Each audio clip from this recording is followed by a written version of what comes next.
Se agradece este aplauso anticipado de parte de ustedes. Muy buenas tardes. Vamos a continuar con el ciclo Los problemas nacionales y el derecho. Como lo he conversado en otras ocasiones, cuando tuve el honor de ingresar aquí al colegio, en el conjunto de actividades que tengo que realizar a lo largo del año, me pareció importante ver cuál es la vinculación de algunos de los problemas nacionales, desde luego tomando el título de Andrés Molina Enríquez, y su vinculación con el derecho. Este año lo que he tratado de hacer es presentar el tema de la corrupción y el derecho, no como un fenómeno general, sino tratar de seccionarlo de acuerdo con distintos temas, con distintas complejidades, con distintos problemas. Hemos visto cuestiones vinculadas con el sector privado, también el fenómeno mismo de la corrupción y algunas otras cuestiones. El día de hoy me gustaría que tratáramos el tema de cuáles son las relaciones entre la economía o el sector económico y el derecho y la corrupción, desde luego. Algo que comentábamos en la primera ocasión que estábamos aquí es que a veces se piensa que solo los que estamos en el sector público somos los corruptos, los que generamos corrupción, los que desviamos el presupuesto, como si hubiera un mundo así perfectamente identificado de los malos y del otro lado hubiera un reino perfectamente bueno, perfectamente limpio, y que prácticamente los que estamos en el sector público salimos a extorsionar a estas pobres y buenas personas. Pero el fenómeno realmente es mucho más complejo y vale que lo pudiéramos entender en esa misma complejidad.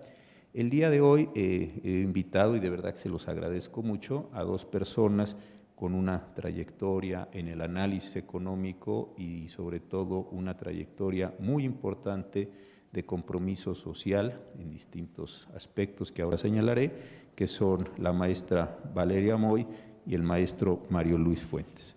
La maestra Valeria Moy es egresada de la Escuela de Economía del ITAM, tiene un posgrado en la London School of Economics, ha trabajado en el sector regulador de México, sobre todo en el área de regulación bancaria de valores y también en el sector privado, que es importante conocer también estos aspectos en una importante compañía de seguros en el país. Aquí en México ha impartido cursos de macroeconomía, ha colaborado en esta muy importante revista de Foreign Affairs y también, como sabemos, en medios sobre todo impresos y en redes sociales. Actualmente escribe una columna bien interesante en El Financiero sobre temas económicos y trabaja en estas relaciones entre economía y desarrollo, y actualmente es la directora general de México Cómo Vamos, una organización de la sociedad civil que está generando conciencia y reflexión en nuestro país. Mario Luis Fuentes es licenciado en Economía también por el ITAM, maestro en Desarrollo Regional en la Universidad de La Haya, es miembro de la Junta de Gobierno de la Universidad Nacional, investigador de tiempo completo del Programa Universitario de Estudios del Desarrollo, ha ocupado diversos cargos en la administración pública, fue director general del DIF y director del Instituto Mexicano del Seguro Social, forma parte del Consejo de la UNICEF, es presidente de la Comisión de Educación y Valores de la Fundación ASIR, director general del Centro de Estudios de Investigación de Desarrollo y Asistencia Social y preside el Consejo Editorial de la revista México Social. Es autor de varios libros sobre asistencia, política social y desarrollo y es conductor del programa México Social del Canal 11, en donde realiza muy interesantes entrevistas. Y en este seminario de la cuestión social, pues es mi jefe, porque pertenezco allí y ahí me pone a hacer de repente tarea. Entonces, si les parece, le daría yo en primer lugar el uso de la palabra a Valeria para que nos hiciera una introducción acerca de cómo piensa que están vinculados estos fenómenos de la economía y de la corrupción, y creo que aquí hay cosas bien interesantes, cómo es que la economía afecta a la corrupción, la mantiene, la genera, cómo es que la corrupción de regreso afecta a la propia economía, que creo que es un problema de lo más interesante en este sentido. De verdad, muchísimas gracias. Adelante, por favor. Al contrario, muchísimas gracias por la invitación, muchísimas gracias a ustedes por estar aquí y la verdad es que es un honor tenerte como moderador. Yo te veía en el ITAM así como, ya sabes, como completamente inalcanzable, entonces me da muchísimo gusto estar hoy en este panel. Yo les platicaré un poquito de corrupción y de desigualdad desde un ámbito económico. Yo la verdad es que sé muy poco de derecho, pues, olviden el muy poco, sé nada de derecho, además de que es un idioma que me cuesta mucho trabajo entender. Para mí los abogados hablan un idioma distinto, ¿no? Así que qué bueno que estoy aquí aprendiendo. Entonces yo les hablaré desde la perspectiva económica de cómo está México en temas de desigualdad. Primero hablaremos de desigualdad, luego un poquito de corrupción y luego trataremos de encontrar el vínculo entre ambos. Nada más déjenme ver el tiempo para no pasarme. La desigualdad en México. De entrada tenemos un problema en la medición y a este problema en la medición iré haciendo énfasis en prácticamente todas las láminas en las que hablemos de desigualdad. La desigualdad, estos numeritos que están ahí, se miden con una cosa que se llama el coeficiente de Gini. El coeficiente de Gini es un índice que va de 0 a 1 y entre más cercano a 1, la economía es más desigual y entre más cercano a 0, eres más igual. Esa es un poco la definición en términos muy sencillos. Se puede usar para medir desigualdad en cualquier cosa, desigualdad en consumo, desigualdad en riqueza, o sea, es un índice que se mide para medir desigualdad. Aquí tenemos, en esta gráfica, les estoy poniendo la desigualdad de ingresos totales.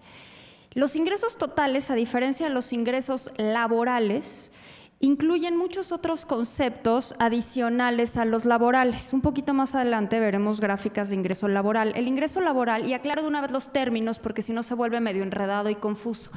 El ingreso laboral es el que proviene únicamente del trabajo que uno desarrolla, ¿no? Ese es el ingreso de tu chamba, ese es el ingreso laboral.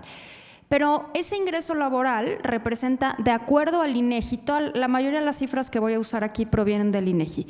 De acuerdo al INEGI, el ingreso laboral representa el 65% de los ingresos totales de una persona.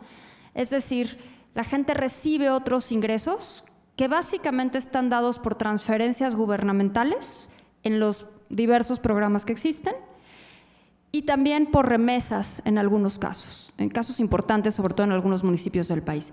Hay otros ingresos que tienen que ver y que el INEGI cuenta, como por ejemplo, si mis hijos comen todos los días en casa de su abuela, pues eso al final del día representa un ingreso que yo no conté y que representaría el ingreso de mis papás y demás, ¿no? Entonces, la complejidad es grande, básicamente están ahí transferencias en los ingresos totales y remesas. Entonces, como vemos, la desigualdad, la verdad es que ha cambiado poquísimo, ha habido periodos en donde sube, periodos en donde baja, y en realidad esto se debe más bien al descontar el valor de los ingresos por inflación. Aquí está cómo ha ido cambiando en el tiempo, ¿no? Así estoy comparando los primeros trimestres de cada año porque quise poner 2018, quise poner cómo vamos hasta ahorita. Entonces, el último dato es de 2018. Y aquí quiero aclarar, estos son ingresos laborales, no totales. Esto es lo que viene únicamente del ingreso, ¿no? Del ingreso de tu chamba. Aquí quiero hacer una aclaración. El INEGI calcula estos datos a partir de una encuesta que hace cada 2 años y luego hace estimaciones con la ENOE, la Encuesta Nacional de Ocupación y Empleo. La ENIG es una gran encuesta que hace el INEGI cada 2 años, es Encuesta Nacional de Ingreso-Gasto de los Hogares, donde el encuestador del INEGI va con una familia y se está una semana con una familia. O sea, es una encuesta, no solo llene usted de esta forma, sino que el encuestador está viendo exactamente si concuerda lo que la persona está diciendo con lo que la persona ingresa y con lo que la persona gasta. Y entonces lo que vemos es que al estar el encuestador ahí, la gente dice que gana menos incluso de lo que gasta. Entonces, hay incluso familias que reportan ingresar 0 pesos, entonces está el encuestador del INEGI, oiga, ¿usted cuánto gana? 0. ¿Cuánto ingresa su familia? 0. Oiga, pero yo veo que usted tiene un coche ahí y que pues mal que bien consume y que mal que bien sus hijos van a la escuela y van al servicio médico, donde compra las medicinas. No, mi ingreso es 0. ingreso cero. Oiga, pero yo vi que su hijo el otro día fue a vender unas gelatinas. Ah, sí, de eso ganó la familia 100 pesos. Y entonces el encuestador está ahí y está viendo cuánto gana la familia. Pero lo que revela esto es una gran tendencia a mentir. El presidente del INEGI, el secretario del INEGI, usa una frase que la verdad es que se la he robado con permiso. El presidente del INEGI dice que la gente miente siempre respecto a su ingreso, a su edad y a su peso. O sea que en una de esas tiene razón. Pero yo creo que si hacemos aquí una prueba y les paso un papelito y les digo, díganme cuánto ganan, y además los veo a los ojos, pues muy probablemente me digan un número menor, ¿no? Entonces, yo no sé si la gente tenga tendencia a mentir, hay muchos libros que dicen que sí, pero lo que sí vemos es que cuando está el encuestador la gente miente a la baja. Yo creo que puede ser, en primer lugar, por temor a que no por temor al encuestador del INEGI, por temor a que le quiten programas sociales, porque si revela que gana más de cierta cantidad de dinero, perderá el derecho a tener estas transferencias. O también, quizás cada vez más, sobre todo cuando la muestra se amplió, porque se amplió el año pasado, para incorporar distintos estratos poblacionales, lo que se ve es que la gente tiene miedo de que le caiga el fisco. Entonces es mejor declaro menos, no vaya a ser que los del INEGI platiquen con los del SAT y mañana me caiga el SAT y entonces mejor digo que gano menos y así me evito broncas, ¿no? En realidad no sabemos cuál sea la razón, pero esas son hipótesis. Si midiéramos el año pasado, que fue la ENIC del año pasado, fue por primera vez, cayeron, o sea, imagínense la distribución del país del ingreso, ¿no? Tienes un pico que gana ingresos muy altos y tienes una base mucho más grande que gana ingresos más bajos. Entonces, si estás haciendo diseño muestral y estás haciendo la encuesta, pues es normal que caigan más de las partes de los deciles de abajo del ingreso que de la punta de la pirámide de ingresos. El año pasado, por primera vez, cayeron en la muestra 2 hogares que ganaban más de $1 millón de pesos al mes. Entonces, pues eso, o sea, es la primera vez que sucede, porque la muestra se amplió. Y eso pues repercutió en que el ingreso de repente promedio de Nuevo León y de Guanajuato, que fue donde cayeron estas familias, ¿no? Y además eran ingresos más de $1 millón, pero una reportaba 12 millones al mes, ¿no? Para que nos demos una idea de las diferencias. Ahora, a la hora que haces, es la primera vez que caen en esta muestra, ¿no? Entonces no habían caído. Mi hipótesis es que no solo la gente miente, sino que la parte de arriba de la distribución está mal capturada. Pero está mal capturada por cuestiones de diseño muestral. Si usáramos los registros anonimizados del SAT, el SAT también tiene registros que por primera vez están siendo públicos sin nombre, cosa que es muy importante. Si se platican el SAT y el INEGI, vemos que la desigualdad es 70 veces mayor de la que nos dicen los datos únicamente de la ENIG. Es decir, los ingresos más altos son más altos y esto hace que la desigualdad sea mayor. Pero eso no lo podemos capturar, ese es un dato soltado en una junta en corto, porque todavía no puede usar el INEGI, o sea, ya los puede usar para pruebas, pero todavía no publica esos datos. Yo creo que en el momento que se contrasten estos datos, tendremos una foto mucho más realista de la desigualdad en el país. Aquí está la desigualdad en términos de los estados. Entonces, a mí me sorprende, al principio me sorprendió porque me habían dicho que no había una relación entre pobreza y desigualdad y que nada que ver y que a lo mejor eran todos más iguales, incluso en los estados más pobres, porque pues eran igualmente pobres, ¿no? Y lo que vemos es que no es así. Los datos nos muestran que los estados más pobres, que son Oaxaca y Chiapas, que además aparecen en todos lados como los estados con peor desempeño económico, es donde más desigualdad hay. Y algunos estados que han estado creciendo, en particular Baja California, Guanajuato, por ahí anda Nuevo León, han disminuido la desigualdad. No estoy diciendo que esté maravillosamente, pero estoy diciendo que entre más pobreza veamos, y eso es algo que es difícil de comprender, vemos también más desigualdad. Aquí está esta foto del país. Entonces, lo único que estamos haciendo, o sea, es poniendo la desigualdad de ingresos laborales, estos ingresos totales, estos ingresos laborales, porque es de la que tenemos información frecuente. De los ingresos totales no tenemos información frecuente, de los laborales sí, tenemos información cada 3 meses. Entonces, vean, ahí está el norte y el sur del país, completamente divididos. Claro, hay excepciones en el norte y hay excepciones en el sur, como siempre, cualquier generalización tiene una excepción, pero vean la parte del país donde es más desigual. Entonces, esto es bien importante porque cuando hablamos de los estados más pobres, nos imaginamos todo el estado pobre y no es así, ¿no? La desigualdad es mucho más grande, lo cual quiere decir que hay un pedazo de la población que captura esos ingresos, ¿sí? En lugar de una distribución mejor de los ingresos. Por lo tanto, las políticas de distribución del ingreso tendrían que ser distintas en el sur que en el norte, o en el sur, en el Bajío, en el norte. ¿Cuál es la paradoja de la desigualdad? Cuando hay desigualdad o igualdad, incluso vamos a hablar de igualdad, podemos hablar de igualdad siendo todos más pobres, ¿no? Que es un poco lo que pasa en Cuba. Es una economía más igual, pero también es más igual en un nivel mucho, mucho menor de ingreso. Ojalá que no sucediera como en países nórdicos, donde hay más igualdad, pero en un nivel mayor de ingreso. Algo que vemos en México es que al sacar los datos de desigualdad, normalmente lo que vemos es que somos más o menos igualmente desiguales que países europeos. Somos igual de desiguales que Italia, por ejemplo. Somos igual de desiguales que Portugal, igual de desiguales que Irlanda. Lo que viene después de la desigualdad, que es la política pública para corregirla, son los programas de transferencias y de impuestos. Y lo que vemos es que después de esos programas de transferencias y de impuestos, en México la desigualdad no cambia, pero en Portugal, Irlanda e Italia, y en Holanda también, los países que escogí, pues sí cambia la desigualdad y se vuelven profundamente menos desiguales o profundamente más iguales. ¿Y eso qué pista nos da? Pues que estamos haciendo pésimamente mal nuestra política social. Estamos redistribuyendo mal la riqueza. Decimos que lo hacemos, pero claramente con los datos vemos que no lo hacemos. Entonces, de ahí la importancia de generar riqueza, pero generar riqueza y distribuirla, no es únicamente generarla.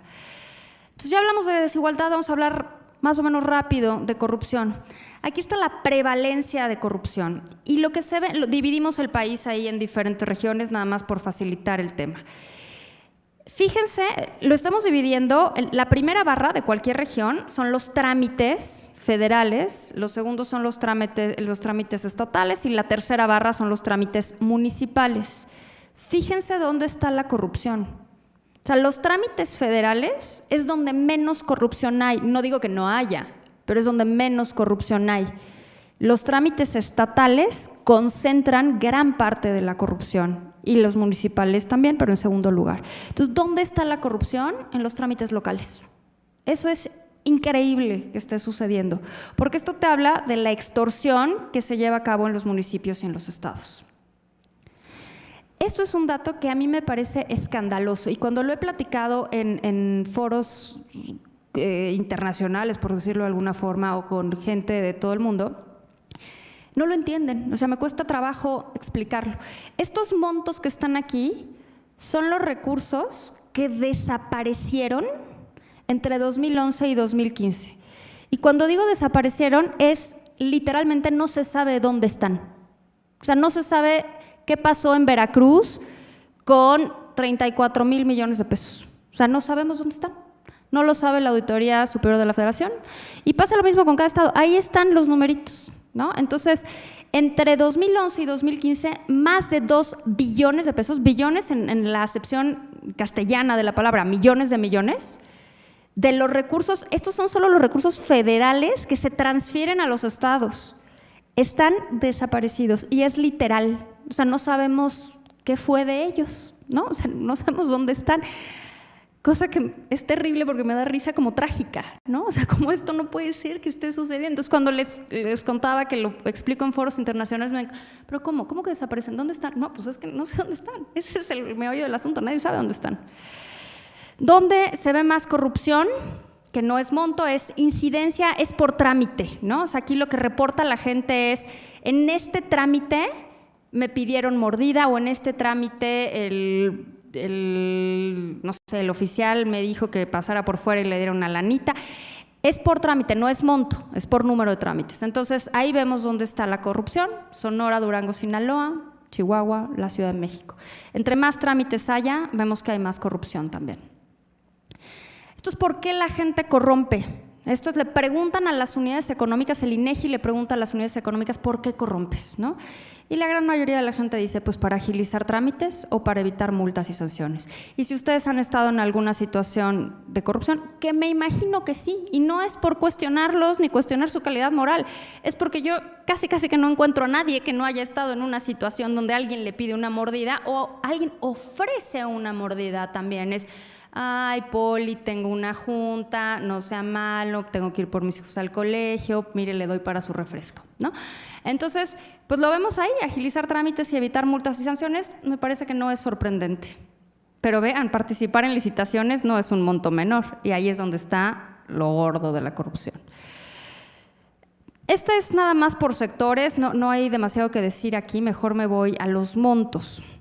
El INEGI hace 2 encuestas interesantísimas, que de verdad le deberíamos de dar más peso a la información que saca el INEGI porque es maravillosa y de repente se nos pierde en la infinidad de los datos. Hace 2 cosas, le pregunta a las personas físicas y a las personas morales cuánto gastaron en corrupción. Esta es la de las personas físicas. Las personas físicas en 2015, que es la más reciente, porque esta no se saca año con año. En 2015, las personas físicas reportaron gastar en corrupción 6,419 millones de pesos, lo que equivale a 2,799 pesos por adulto. Son adultos víctimas de corrupción. Para que se den una idea de este monto, porque a mí cuando me dan estos datos, la verdad es que yo ya, cuando me hablan de miles de millones, no sé qué significa, no me lo puedo ni imaginar. Por eso cuando me dicen que alguien se robó 34,000 millones, digo, no sé. ¿Qué es eso, no? Entonces, para que se den una idea de esta cifra, son 287 veces el gasto de Coneval, 12 veces el programa de 3x1 para migrantes, 6 veces el programa de Liconza y 2 veces todo el gasto de comedores comunitarios. O sea, no es menor lo que las personas físicas damos en corrupción. Ahora, recuerden que esto es encuesta, ¿eh? Y vean la encuesta de las empresas.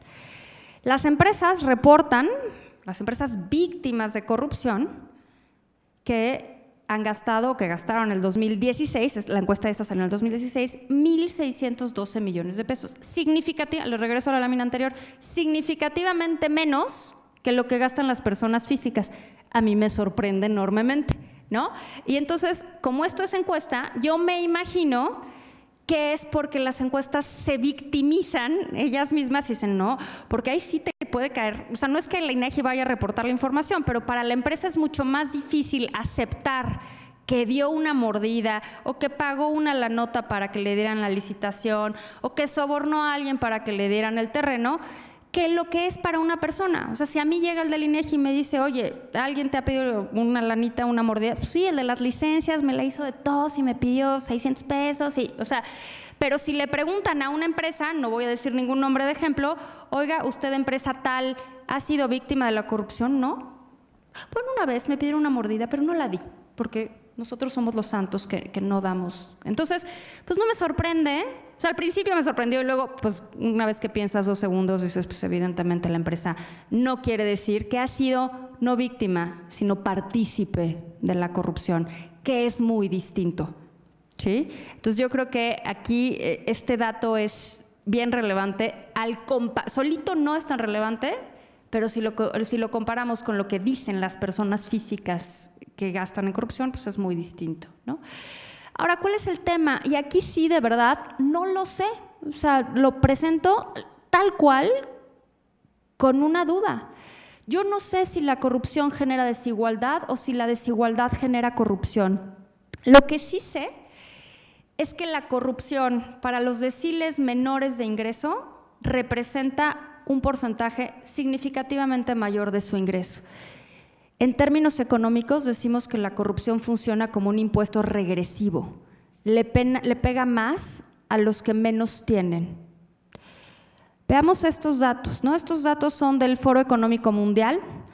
Fíjense cómo, esta es evaluación internacional, cómo en cualquiera de estos 3 indicadores, desvío de fondos públicos, confianza pública en los políticos, pagos irregulares y sobornos, si quieren enfoquémonos en el último, que es donde está la corrupción pues más clavada, ¿no? Año con año disminuimos en el ranking, ¿no? Y esto es consistente, vamos bajando. Y pues están los otros 2 rubros también para que vean que esto pues también es consistente, ¿no? Entonces, empeoramos y empeoramos y empeoramos. ¿Cuál es la bronca con la corrupción? Disminuye la competitividad del país y se atraen menos inversiones. Se atraen menos inversiones locales y extranjeras, ¿eh? No solo extranjeras, se atraen menos inversiones locales y extranjeras.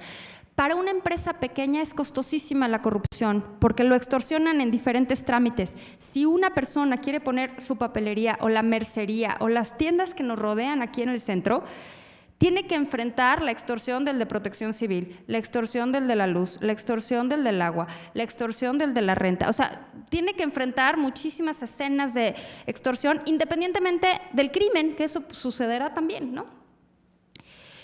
Entre los problemas más grandes del país, de acuerdo al Foro Económico Mundial, y vean la diferencia, o sea, vean el grado, ¿no? La corrupción es el primero. Después viene el crimen. La corrupción es el primero y luego ya vienen otros tantos, ética de trabajo, salud pública y demás, pero el primero es la corrupción. Y aquí está esta gráfica que muestra correlación, no necesariamente causalidad, entre corrupción y desigualdad, ¿no? Entonces lo que hicimos fue ver cómo estaba la percepción de corrupción y cómo estaba la inversión privada. Entonces, vean cómo aquí no están los ejes, pero si ponemos los ejes, en el eje horizontal, en el de abajo, en el plano, es la inversión privada, el cambio en la inversión privada, y en el eje vertical es el crecimiento económico. Pues donde hay un vínculo clarísimo entre inversión y desigualdad, y entonces podemos hacer el vínculo con la corrupción. Más corrupción, menos inversión y por lo tanto más desigualdad. Estas son las tasas de crecimiento del PIB nacional, que no es relevante ahorita para este tema. Esta sí es relevante, este es el crecimiento económico estatal. Y de nuevo, los estados que más crecen están concentrados en el Bajío y el norte, y los estados que menos crecen, y ojo, los rojos, los que están ahí en rojo, son los que decrecen. No es que crezcan poquito, es que decrecen, cada vez se hacen más chiquitos, en términos económicos, desde luego. Tienen un sesgo petrolero un par, pero no solo ellos, ¿no? También Chiapas decrece y es verdaderamente increíble que esto suceda. Este es el promedio de 5 años, o sea, no es que sea una foto Polaroid de cómo saliste ese día en la foto, esto es cómo ha salido en 5 años en la foto. O sea, los estados que están ahí marcados en rojo han salido muy mal en las fotos durante 5 años. Y aquí hay otra versión, ¿no? Que la desigualdad es la que genera corrupción. Y yo de verdad no lo tengo claro, ¿no? Estos son lecturas y visiones que se han dado del tema, porque los pobres, que me choca el término, pero hay más dificultad por la información de monitorear las actividades de corrupción de los más ricos o de los deciles mayores. Entonces, esto genera a su vez más corrupción.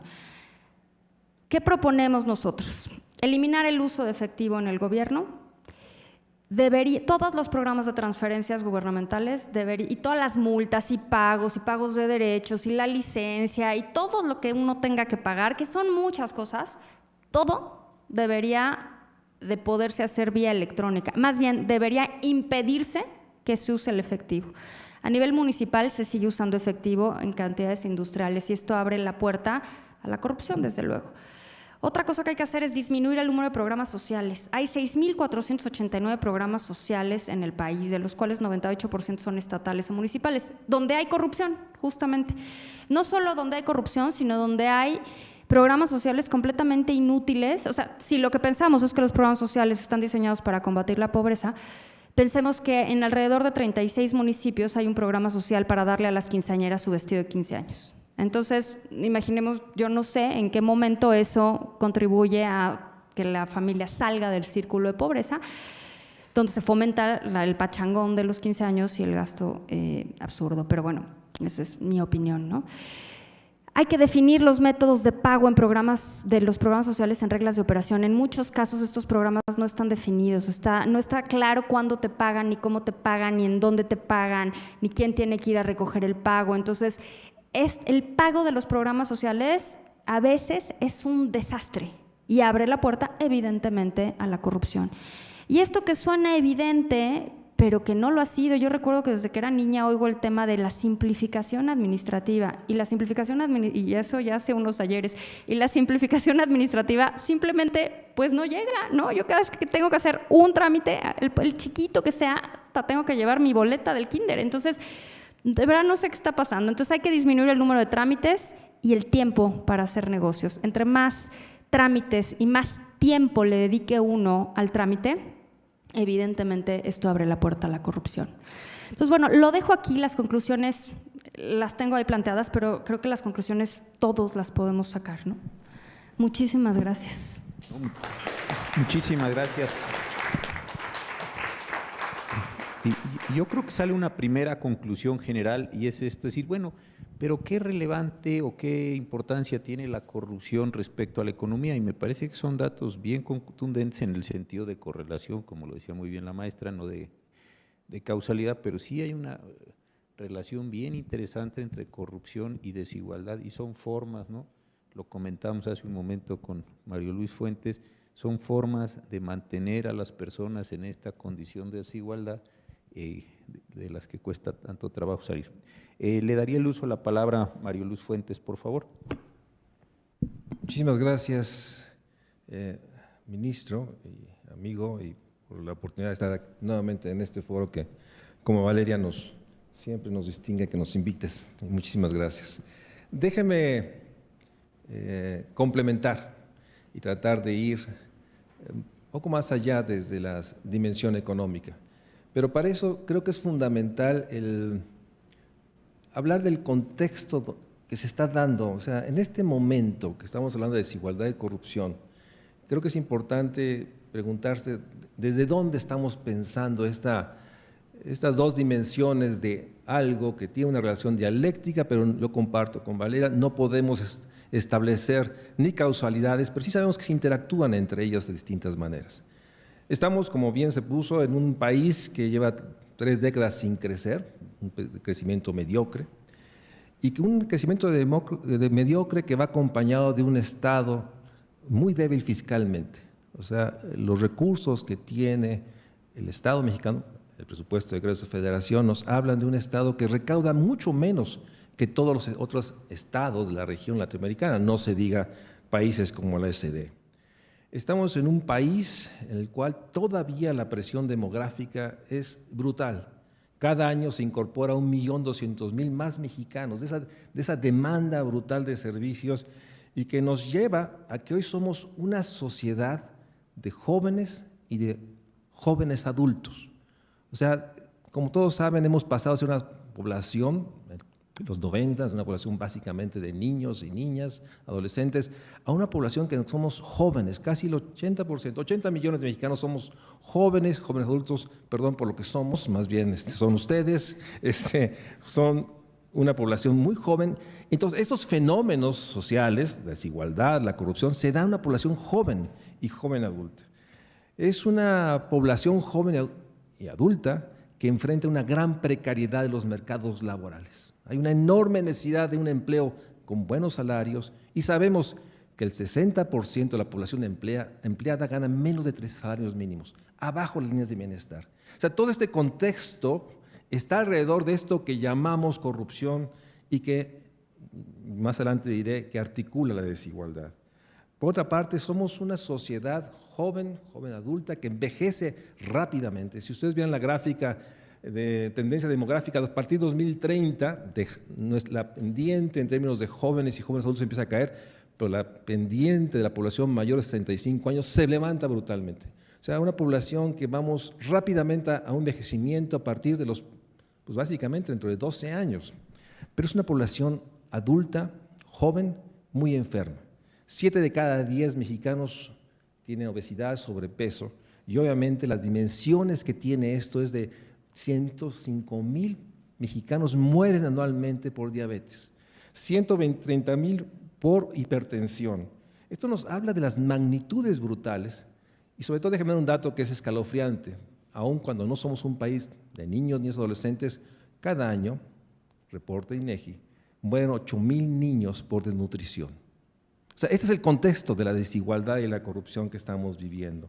En este contexto somos un país que tiene una democracia, y a mí me impactó mucho el adjetivo que el Latinbarómetro usó para describir las democracias, una democracia diabética, una democracia enferma, con grandes síntomas de incredulidad.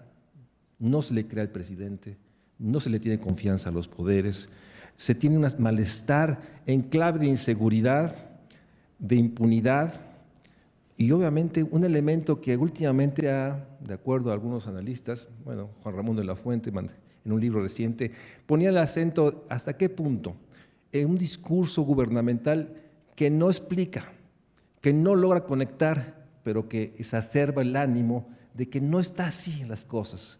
Esta terrible frase de que cuenten bien, cuando el resto de la población percibe que, bueno, sí contamos bien el nivel de corrupción, el nivel de fracturas que existen. En ese sentido, estamos en una situación en que todo este contexto está erosionando nuestra democracia. Y obviamente, ¿qué decir de los océanos de violencias que vivimos? Hoy se dice, los números, los datos de INEGI, que son finalmente estudios, encuestas que logran dimensionar el fenómeno, pero que no nos dan la magnitud clara de los fenómenos, porque están dentro de la opacidad, dentro de cierta percepción de que no digo porque puede tener dimensiones de otro tipo. Y de todos modos nos habla que el año pasado hubo 25 millones de mexicanos que fueron víctimas de un delito. De esa magnitud estamos hablando, es como si toda Centroamérica, es como la mitad de España, o sea, es una brutalidad y en esto tenemos dimensiones que pesan por lo sustantivo de lo que significa en lo humano.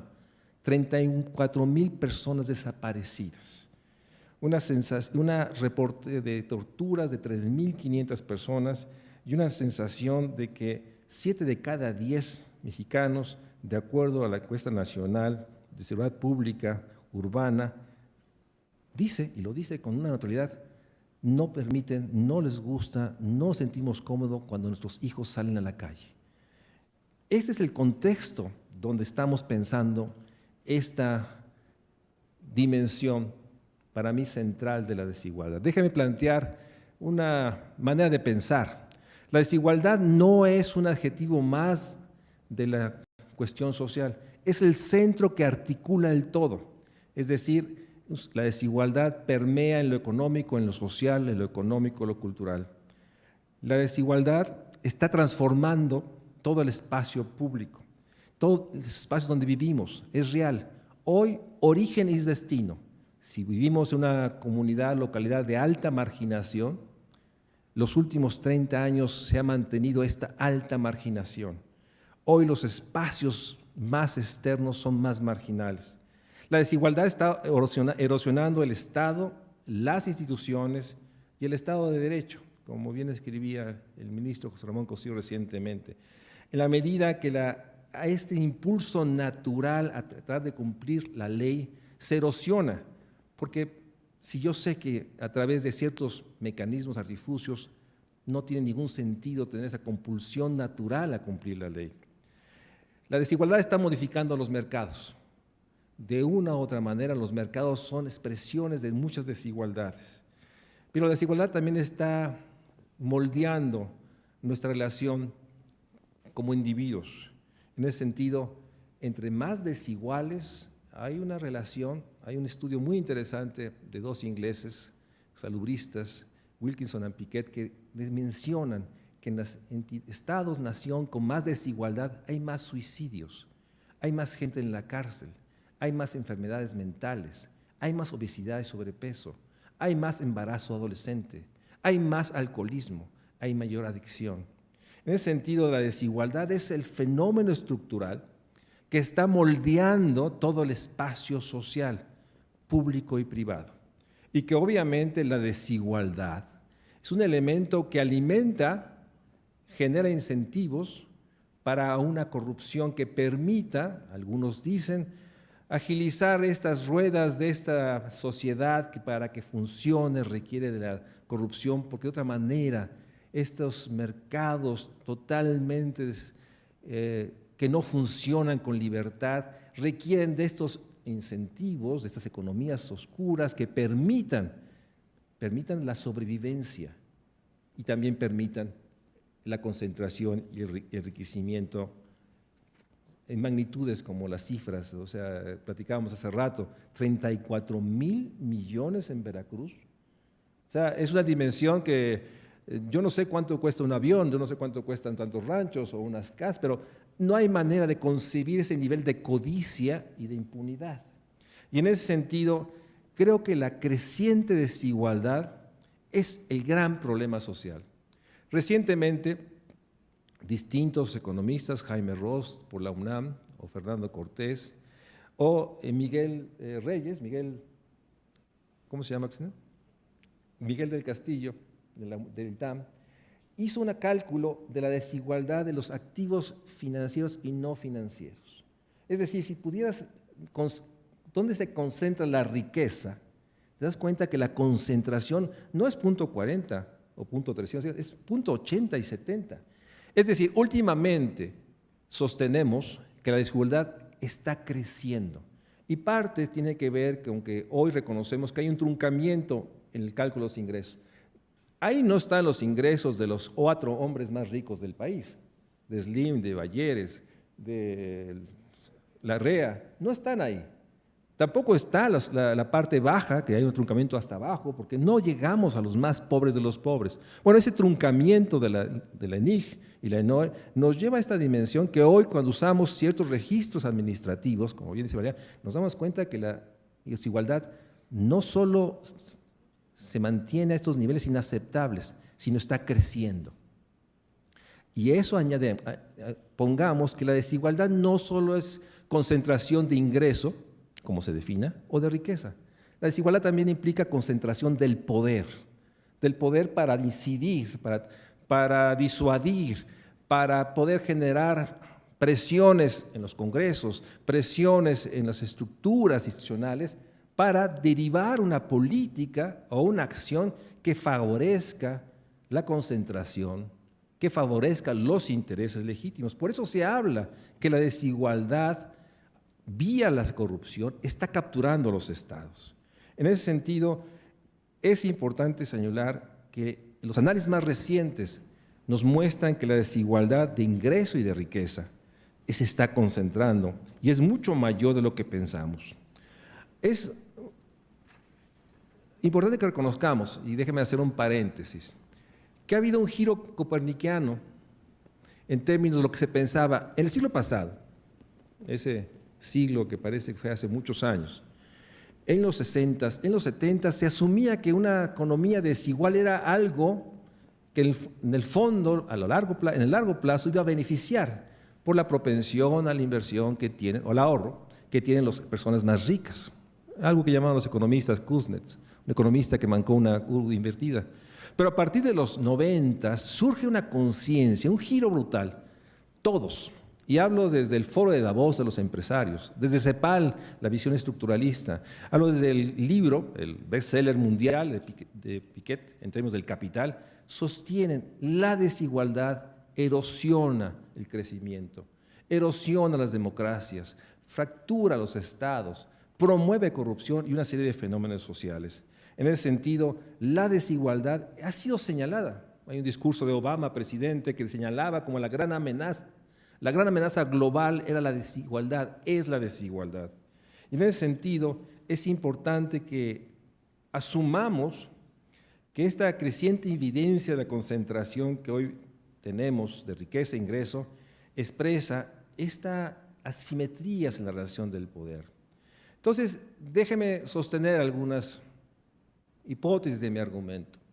La desigualdad es el fenómeno social que estructura nuestra sociedad. Está en el centro, no adiciona, sino al contrario, caracteriza todas las relaciones económicas, políticas, sociales y culturales. Si es la desigualdad el fenómeno social esencial que estructura nuestra sociedad y que expresa esas relaciones asimétricas, tiene dos fenómenos en los cuales se vuelve tan corrosiva porque es vía la instrumentación de la corrupción que genera esta erosión de la democracia. Probablemente para mí el fenómeno más brutal de esta vinculación de desigualdad y corrupción es que está erosionando nuestra democracia. Al generar la incredulidad en las instituciones, al generar una desconfianza en todo lo que sea autoridad, con lo cual limita las capacidades del Estado como único instrumento, otra tesis, que puede generar actividades redistributivas. O sea, no solo es el monto global de ingresos fiscales que tiene el Estado, que sin duda muy ineficientemente a través de estos programas sociales, 6.400, pero también a través de una política fiscal que no genera equidad, ¿sí? No logra reducir el porcentaje de Gini con la aplicación de los ingresos, de los impuestos o el gasto público, por decirlo de esa manera.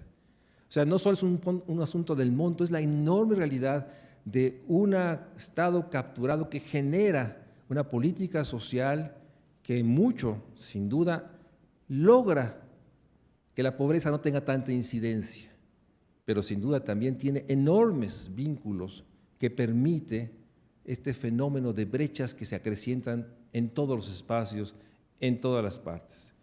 Si es así, si la desigualdad es el gran problema social, si es realmente la gran conciencia que se ha dicho desde el Fondo Monetario, Banco Mundial, el Foro de Davos, esta realidad genera un fenómeno que yo lo llamaría la más profunda mezcla de estos dos titanes que están erosionando y que están generando que no solo 52 millones de personas sean pobres, déjenme frasearlo de esta manera. El tema o la dimensión es que estas personas que viven en pobreza, en la medición de Coneval, están viviendo una vida que no es digna de ser llamada vida. Porque si pensamos que esas 7 carencias son suficientes para una vida que valga la pena llamarse vida, estamos excluyendo dimensiones como la justicia, como el derecho a la cultura, como el derecho al tiempo, como las grandes carencias. Por eso, desde mi perspectiva, hoy tenemos que confrontar que esta idea de pobreza multidimensional, poderosa como es, porque además de ingreso incorpora a otras 7, tiene que tener conciencia que está construida en indicadores muy mínimos, muy básicos, que me lleva a asegurar, y es una frase de Adorno, me gustaría decir que es mía, en términos que es una vida que no vale la pena llamarse vida.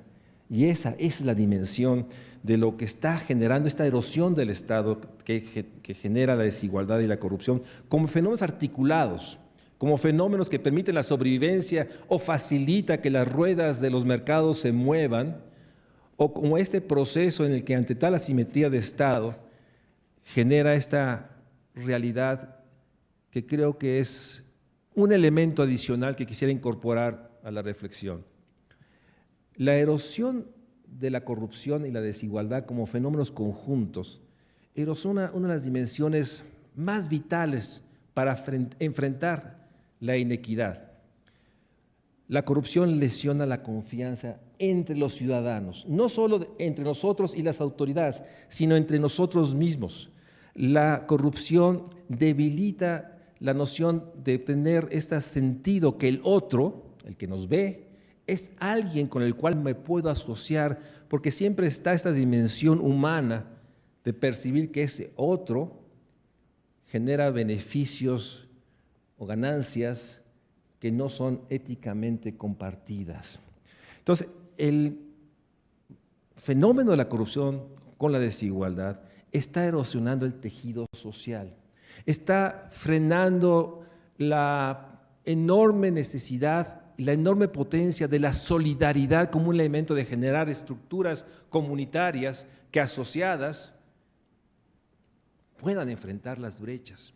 Es decir, este proceso de corrupción y desigualdad está promoviendo el fenómeno mayor, la erosión de la democracia y la credibilidad que vía el diálogo, la asociación y la conjunción de intereses podemos enfrentar la concentración que genera un proceso de enriquecimiento sin límites.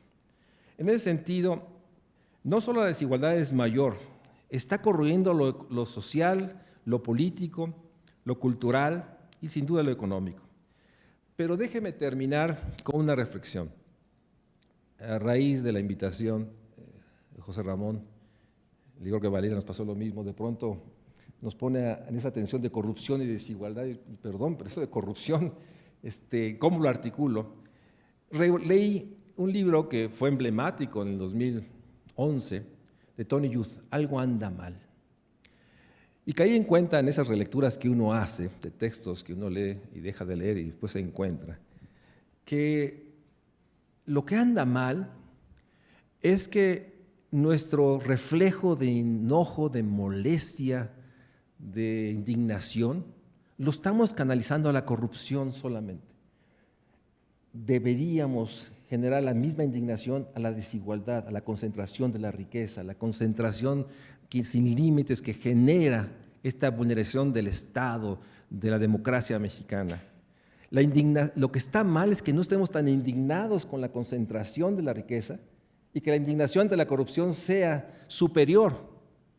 Y eso habla de que algo anda mal, porque pareciera ser que estamos minimizando, escondiendo, ocultando, probablemente no dimensionando que la desigualdad es una construcción social, es una construcción del poder que establece una serie de acuerdos para que muchos no vivan una vida que no vale, que no tiene la dimensión para ser llamada vida, y casi muy pocos, 2 de cada 10, nos dice Coneval, solo 20 millones de mexicanos no son pobres y vulnerables. En ese sentido, si algo tenemos, y algo por eso, José Ramón, felicito al Colegio Nacional y a ti mismo, de lograr que estos foros contaminen, logren poner en el centro como el gran reto y desafío del país, es generar una sociedad que reduzca brechas, que permita articular a todos vía el trabajo, que genere un proceso de un gobierno ético, legítimo, creíble, eficaz y eficiente. Y solo lo podremos hacer, a mi juicio, si ponemos en el centro como el gran problema social, y por social hablo el gran problema de vida, la desigualdad que hoy moldea, modela a nuestro país. Muchas gracias.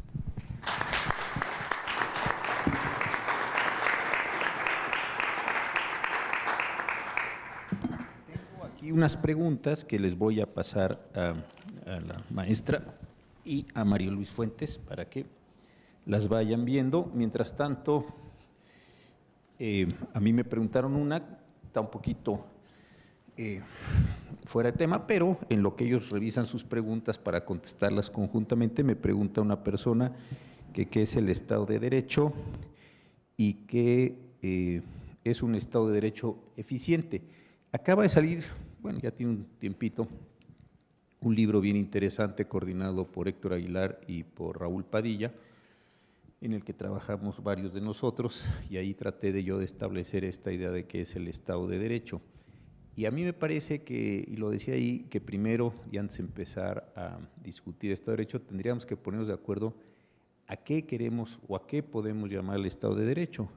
Yo históricamente encontré una definición inglesa del siglo XVII, una definición francesa del XVIII, una alemana del XIX y una del Consenso de Washington en el XX, y cada una de ellas nos indica que son cosas distintas, pero así como idea general, lo que significaría es que existiendo un marco jurídico, nos tenemos que atener en términos generales a lo que ese marco jurídico disponga. Hay distintas variables ahí, no viene ahorita el caso tratarlas, pero sí creo que vale la pena que se reflexionara sobre esta cuestión.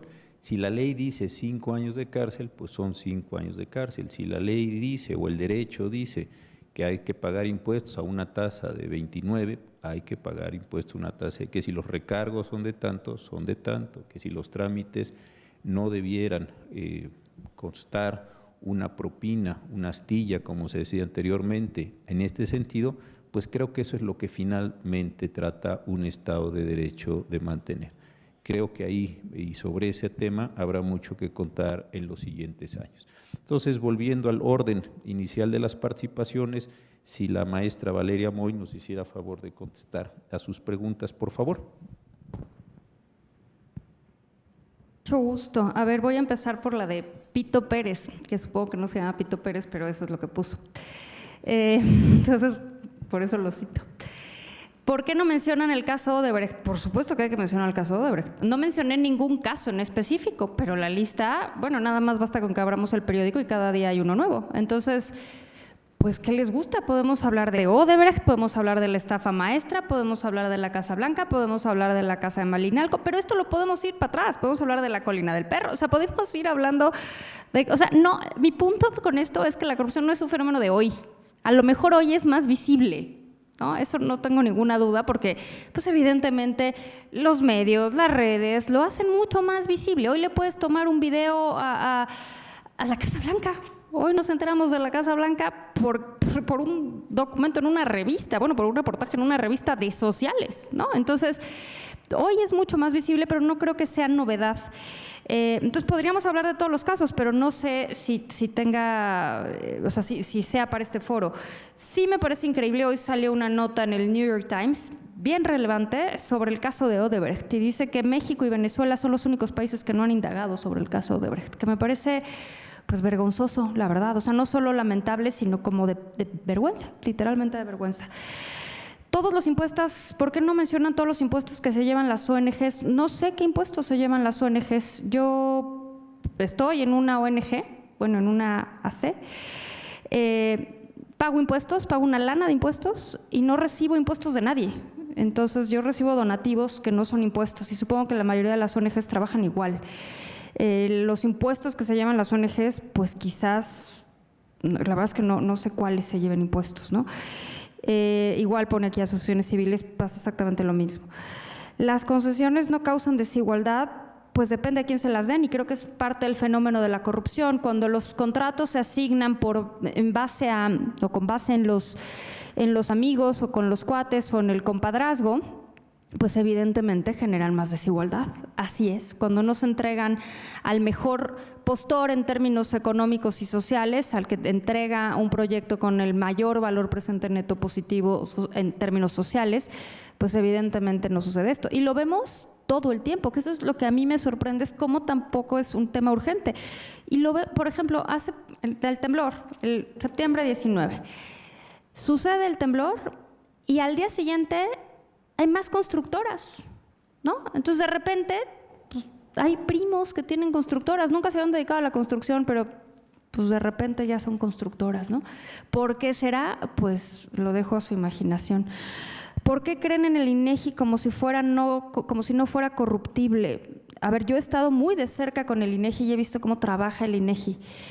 Y de verdad, yo no digo que no sea corruptible, porque creo que, pero por principio no sé si haya alguien que tenga ese carácter santo de que sea incorruptible, pero yo que he visto cómo funciona el INEGI, le tengo mi absoluto respeto.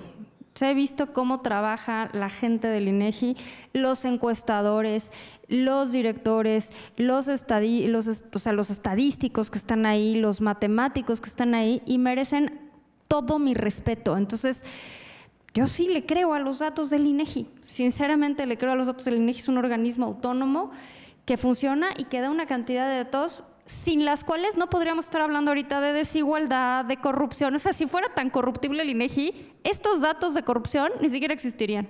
Entonces, a mí el INEGI, yo tengo el mayor de los respetos para lo que hace el INEGI y creo que tiene problemas de medición en algunos casos, sin duda. Creo que tiene un problema de medición en la productividad, en el PIB, o sea, creo que hay problemas de medición, pero el INEGI los conoce y los está tratando de resolver con todas las dificultades que ello implica.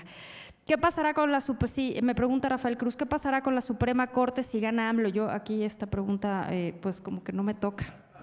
¿Qué pasa? Y no me atrevería a hablar de cosas que de verdad sí no tengo idea. ¿Qué pasaría con el Banco de México y otras instituciones autónomas? Bueno, recientemente dio una declaración que el Banco de México necesita sangre nueva. Quizás, en términos generales, coincido con la afirmación. Creo que el Banco de México necesita así como renovarse quizás, ¿no? O sea, meterse más a temas de fintech, basarse menos en efectivo. O sea, sí creo que necesita algunas cosas, pero el Banco de México también me parece una institución súper respetable. A AMLO, de llegar a ser presidente, que es el supuesto de la pregunta, le tocará nombrar, me parece, a 3 subgobernadores del Banco Central. Y ahí va a estar el reto. Y ahí es donde veremos el compromiso con las instituciones autónomas y con mantener la autonomía de la política monetaria, que es fundamental y clave, y no me cansaré de enfatizarlo, para una economía sólida y robusta que pueda crecer. Creo que uno de los ejemplos recientes lo vemos en Argentina, cuando Cristina Kirchner tomó el poder, decidió de alguna forma expropiar al Banco Central y le puso muchísimos objetivos. Entonces, en el primer artículo de su ley interna está que el Banco Central de la República Argentina se tendrá que encargar de la política monetaria, del crecimiento económico, de la creación de empleos, de la distribución del ingreso y de alguna otra cosa. ¿Cuál objetivo logró? Ninguno. ¿No? Entonces, eso lo vemos, siempre hay evidencia que lo muestra, ¿no? ¿La renta básica universal disminuirá la desigualdad? No, porque la renta básica universal, el tema es que es universal. O sea, lo que aquí se propone, lo que he oído por ahí que se propone, no es universal. Universal se refiere a todos. Entonces, si se pone una renta básica universal, como se hizo en estos experimentos que se hicieron en Finlandia y en un pueblo en Holanda, es darle X cantidad de dinero, vamos a inventar un número, 1,000 pesos al mes a todos por igual. Y ahí estaríamos nosotros, y estaría Slim, y estarían los de los deciles más bajos. Es a todos. El propósito o la idea del ingreso básico universal es cuando el pago de las economías se vaya fundamentalmente al capital. ¿De qué vamos a vivir? Si las economías están robotizadas, pues el trabajo cada vez va a ser menos relevante, y entonces, pues ¿de qué vivimos? De un ingreso básico universal para todo mundo, ¿no? Que eso por lo menos garantizaría cierto nivel de vida. Pensemos en un ingreso por arriba de la línea de bienestar o un ingreso que sustituya todas las transferencias. Pero es universal. Entonces, puede mejorar la calidad de vida, sin duda, puede mejorar la pobreza, no mejora la desigualdad. Y cabe mencionar que los lugares donde se puso, Finlandia ya retiró el programa, ya no funcionó el experimento, era un experimento y así lo entendían, estamos experimentando a ver qué pasa. Ya retiró el experimento y en Holanda también se retiró el experimento. Entonces, pues no podemos saber mucho de lo que pasa en el largo plazo. Suiza lo votó hace, me parece, 2 años, el 5 de junio de hace 2 años. No sé por qué me acuerdo de la fecha, esas manías extrañas. Votó en un referéndum el ingreso básico universal y no lo aprobaron. O sea, dijeron, no, de ninguna manera esto no tiene sentido porque va a impulsar a que la gente no trabaje, y no lo aprobaron. Entonces, no, yo creo que no. O sea, creo que en un futuro, onda, película de ciencia ficción donde todo lo hagan los robots, que no digo que no llegue, o sea, probablemente llegue, entonces sí será momento de hablar del ingreso básico universal. Ahorita creo que no. ¿Cómo podemos reducir la burocratización en el país de una manera eficiente por medio del uso de herramientas económicas? Yo creo que más bien la podríamos reducir con el uso de herramientas tecnológicas. A mí me parece increíble hoy en día que no podamos tener un registro de la propiedad claro, ¿no? O sea, te metes a Google Earth y ahí ves perfectamente cómo están delimitados los terrenos, quién vive en dónde, qué casas son. ¿Por qué no? Y cuando vas al catastro eso no sirve, ¿no? Eso no existe, y entonces no sabes cuánto mide nada, no sabes de quién es nada, no se entiende nada, y entonces evidentemente eso incide en lo que decías, pues con una bajísima recaudación por impuesto predial, ¿no? Porque pues, si los derechos de propiedad no están definidos y nadie sabe de quién es nada, entonces yo creo que las herramientas tecnológicas, le ayudarían muchísimo, porque si bien México está mal en muchos indicadores, en penetración de estos aparatitos llamados teléfonos celulares, estamos muy bien, ¿sí? Puede haber incluso las situaciones de pobreza, la gente en situación de pobreza tiene un teléfono, ¿sí? A lo mejor no es de la marca más no sé qué, pero sí tiene un teléfono inteligente que le permite hacer transacciones financieras. Yo creo que eso es importantísimo y sí podríamos cambiar y disminuir la corrupción. A ver si le entran, ¿no? La corrupción ha sido medida desde lo económico, pero ¿cómo puede ser medida desde el pensamiento social? Bueno, yo creo que tú hablaste mucho desde el pensamiento social, ¿no? Yo creo que la corrupción, a mí este tema de que la corrupción es cultural, no, bueno, me sacó ronchas desde el momento en que lo escuché, pero sí creo que la corrupción está enraizada en todo y en todos, ¿no? Y evidentemente coincido con el ministro en que no es un tema de el gobierno frente a los demás, somos todos, y siempre hay dos lados. Entonces, no es que sea cultural, pero ha sido permitida y socialmente aceptada, cosa que es increíble, ¿no? Socialmente aceptada, o sea, ves actos de corrupción o de tranzas o de este término horrible pero muy revelador de agandalle que se premian incluso socialmente, ¿no? El que no tranza no avanza y jajaja, todos nos reímos, ¿no?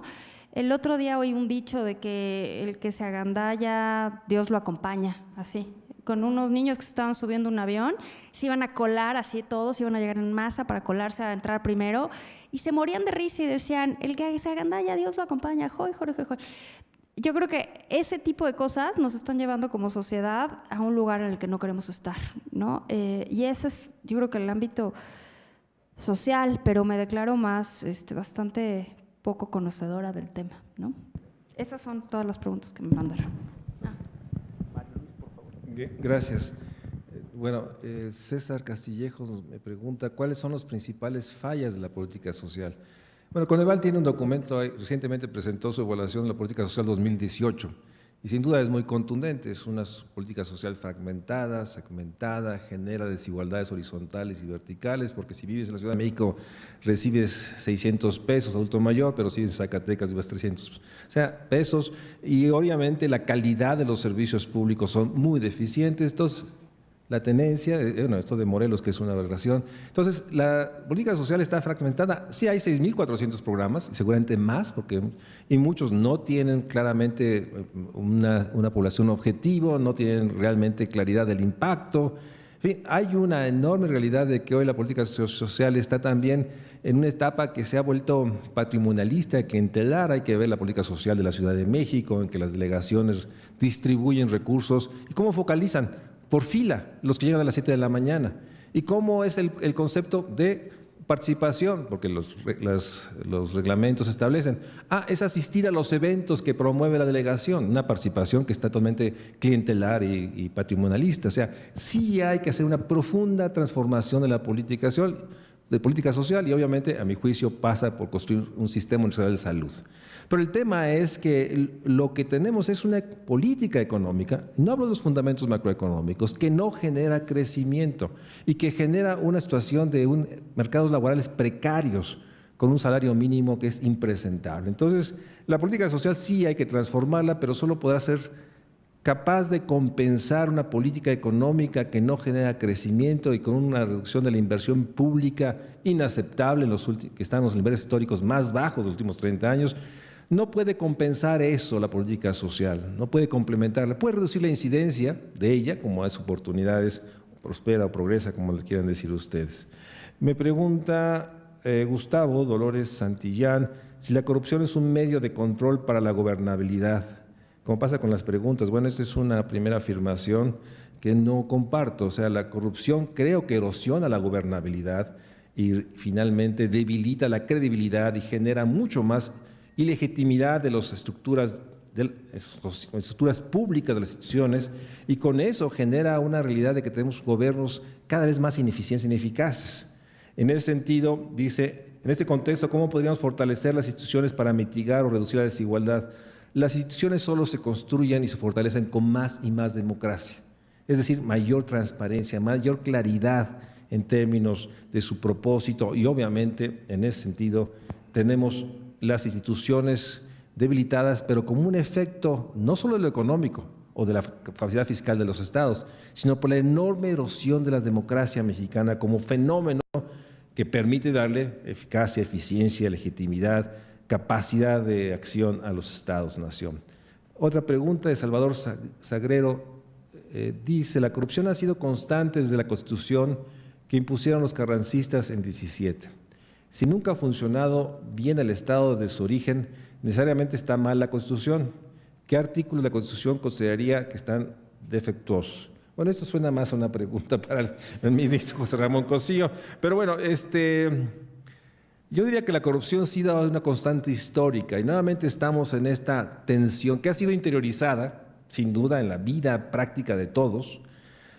Me cuesta trabajo también asumir que es un asunto cultural innato al que somos mexicanos. No, yo creo que es un proceso que refleja nuevamente la fragilidad de nuestras instituciones democráticas para generar un proceso de equidad, de oportunidad para todos.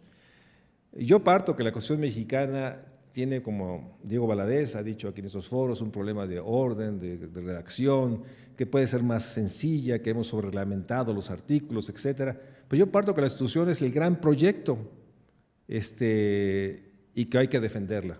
Desde el artículo primero, el artículo cuarto, el tema de la discriminación, garantía de derechos humanos, garantía a la diferencia y diversidad, ser un país multicultural.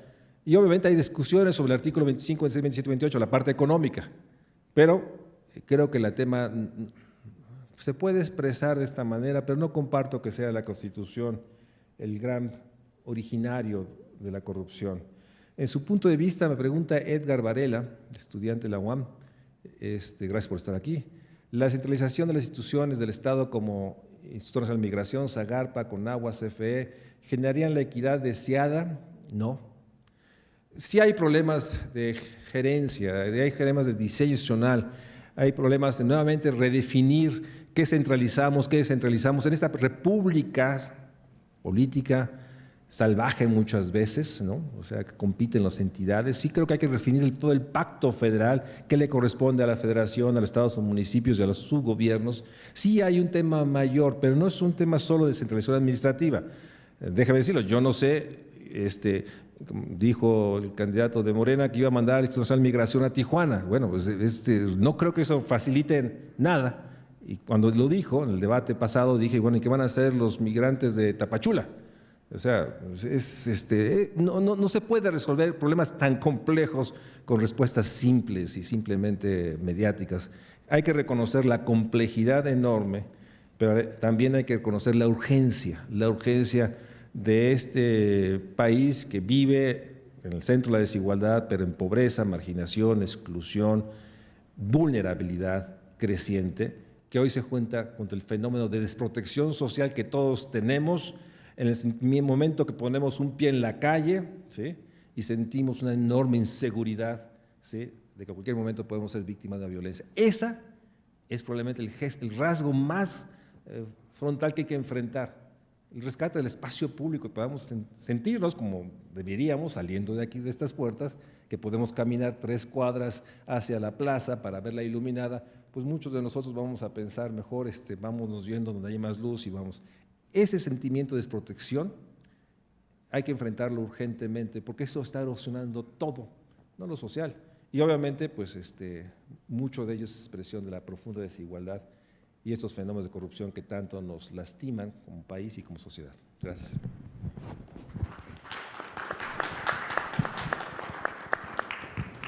Pues con estas respuestas de verdad muy sugerentes, vamos a dar por terminado. Les agradecemos a ustedes su asistencia, por supuesto a Valeria las muy interesantes ideas que ha dado el día de hoy, su columna muy inteligente en El Financiero y el trabajo buenísimo que están haciendo en México, ¿Cómo vamos? Y a Mario Luis Fuentes, que también desde hace años se dio a la tarea ahí en el seminario de la cuestión social de la Universidad Nacional de desarrollar estos aspectos y el trabajo tan bueno que también se está realizando en México Social. Además de ustedes, hay un número muy importante de personas, no tengo el número que nos están viendo en las redes, les saludamos desde aquí, les agradecemos y como lo decía ahora para finalizar Mario Luis, tenemos que ir entendiendo la complejidad de los muchos problemas porque de otra manera nos vamos a volver a equivocar en las soluciones. Gracias y buenas tardes.